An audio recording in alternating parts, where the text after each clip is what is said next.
മതമോ ഉണ്ട്. റിലീജിയനോ മറ്റ് ഇത്തരത്തിലുള്ളതൊന്നും ഇല്ലാത്തത് കൊണ്ട് എന്തെങ്കിലും ബുദ്ധിമുട്ടോ ഒത്തിരി ഡിഫിക്കൽട്ടിയോ ബുദ്ധിമുട്ടുകളുണ്ട്. അല്ലെങ്കിൽ ഒത്തിരി ബുദ്ധിമുട്ടുണ്ടായിട്ടുണ്ട്. സ്കൂളിൽ ഞാൻ കോൺവെന്റ് സ്കൂളിലല്ലേ പഠിച്ചത്. ഉം. എന്നോട് സ്കൂളില് കാറ്റഗിസം മോറൽ സയൻസ് ക്ലാസ് ഉണ്ടാവുമല്ലോ. അപ്പൊ ഞാൻ ആദ്യത്തെ വർഷങ്ങളൊക്കെ മോറൽ സയൻസ് ശരിക്കും മോറൽ സയൻസ് ആയിരുന്നു. ഇടയ്ക്ക് വെച്ചിട്ട് അവര് ഫുള്ള് എന്ത് ആൻസർ ചെയ്താലും ദൈവം എന്ന് വേണം.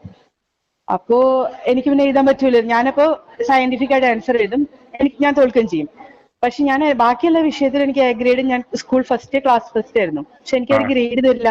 കാരണം മോറൽ സയൻസിലോ കാറ്റഗിസത്തിലോ ജയിച്ചാലേ ഗ്രേഡ് തരാൻ പാടുള്ളൂ. അങ്ങനെ അച്ഛനെ ഏട്ടനും സ്കൂളിൽ വന്ന് പ്രശ്നം ഉണ്ടാക്കിയിട്ട് കോൺസ്റ്റിറ്റ്യൂഷൻ പ്രകാരം ഒരു ഗൈഡഡ് സ്കൂളിൽ അവർക്കത് ചെയ്യാനുള്ള റൈറ്റ് ഇല്ല എന്ന് പറഞ്ഞ് ബഹളം ഉണ്ടാക്കിയിട്ടാണ് എനിക്ക് ഗ്രേഡ് കിട്ടിയത്. അപ്പൊ അവര് പറഞ്ഞു ഞാൻ മോറൽ സയൻസ് ക്ലാസ്സിൽ അറ്റൻഡ് ചെയ്യാൻ പാടില്ല, ഞാൻ ആ സമയത്ത് പുറത്ത് നിൽക്കണം, അല്ലെങ്കിൽ എനിക്ക് ഇഷ്ടമുള്ളത് ചെയ്യാം. അപ്പൊ ഞാൻ എനിക്ക് ഇഷ്ടമുള്ളത് ചെയ്യുമായിരുന്നു. അങ്ങനെ സ്കൂളിൽ കുറെ പ്രശ്നങ്ങൾ, അതായത് കുറച്ച് പേരുണ്ടാവില്ലേ, അതായത് ഈ ദൈവവിശ്വാസം ഇല്ലാത്തവരെ എതിർക്കുകയോ ബുദ്ധിമുട്ടിക്കുകയോ ചെയ്താലാണ് ദൈവത്തിന് സന്തോഷമാവെന്ന് വിശ്വസിക്കുന്ന കുറെ പേരുണ്ട്.